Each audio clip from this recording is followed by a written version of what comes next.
Welcome to Hatching Creativity. This isn't just another behavioral health podcast. This is the place where thought leaders converge to talk about real-life challenges, breakthroughs, and pivotal aha moments. In today's episode, I speak with Lee Povey from Povey Performance.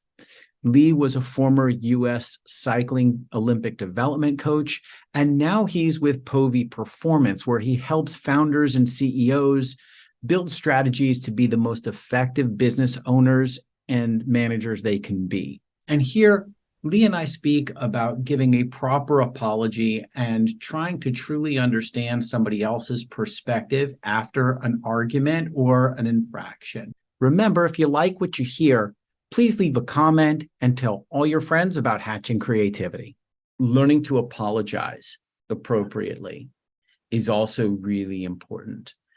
Saying I'm sorry is bullshit. I'm sorry. Okay, whatever, sorry. This is what happened. This is my understanding of my part in what happened. This is not what I intended. And this is what I did intend. And I understand this is the impact that this had on you. And this is what I'm going to do moving forward to avoid doing this in this manner again. Well, as soon as you say it's never going to happen again, unless it's something totally egregious, right? You need to say it's never going to happen again, and you need to make sure it doesn't happen again. But if it's something that you say something that hurts somebody's feelings, maybe you weren't present and you said something stupid. We all do that. But being able to recognize the impact that it had and to be present to make those changes so that it doesn't happen again will be really helpful too. I think most people don't actually understand what an apology is. It's a multi-part process. Saying I'm sorry, as you said, that's not an apology. That's just two words. Mm-hmm. And often people will say things like, I'm sorry, but I had to do it. Or I'm sorry you feel this way. Right, you're justifying. You're not taking any responsibility for your actions. So if it's helpful for people listening, for me, the process of apologizing, the first thing is to listen. So I've got to listen to what the other person is upset about and would like me to apologize for. There's nothing I can do if I don't listen first. So tell me why you're upset. Tell me what's going on, right? Acknowledge it. Repeat it back to them, because if you don't repeat it back to them, how do you know whether you've actually understood what they're saying?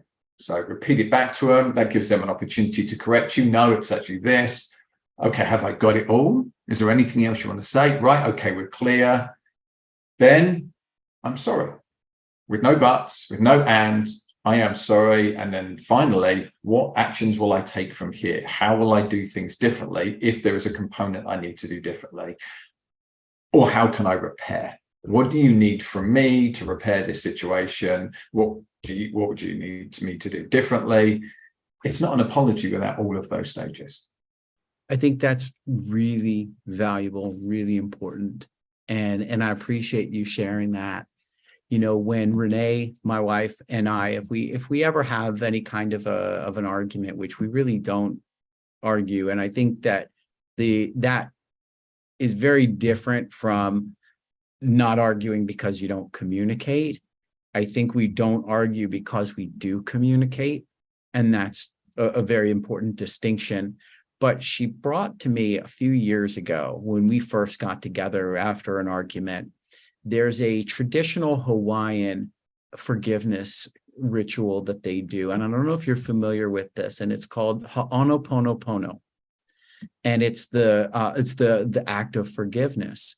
And basically, once an argument has reached its course and you've gotten back into your recovery phase, right? Because when there's an argument, there's always a little bit of recoil and recalibration to get back to it.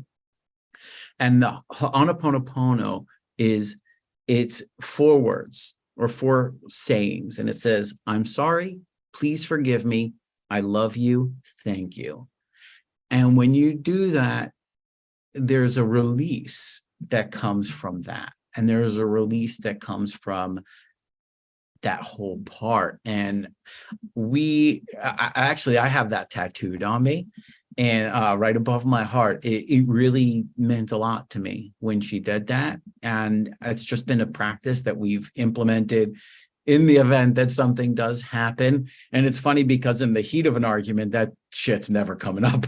I mean, everybody's digging their heels in, or just realize, or just dealing with their own story about it.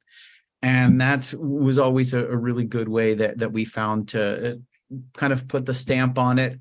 It's done, and let's not bring that back up again. It's okay to be wrong. It's okay to fuck up.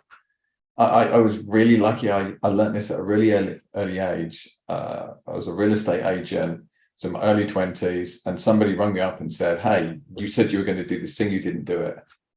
And I went, "You're right, I'm sorry. How can I fix this for you?" And they were like, "Oh, okay, just do it." I'm like, "Okay, it's done." And I'd watch my colleagues lie, absolutely lie to people. And then the person get more and more and more irate. And they all watched me, and I was just like, "Okay, I'm sorry. How do I fix it?" And I just learned that at a really early age, that it's okay to say you're sorry. It doesn't mean you're lesser, you're weaker, there's anything wrong with you. Let's move on. How do we fix this? Thanks for tuning in to Hatching Creativity. We appreciate your support. Please don't forget to like and subscribe, and tell all your friends about the show. And remember, it's never just about one thing.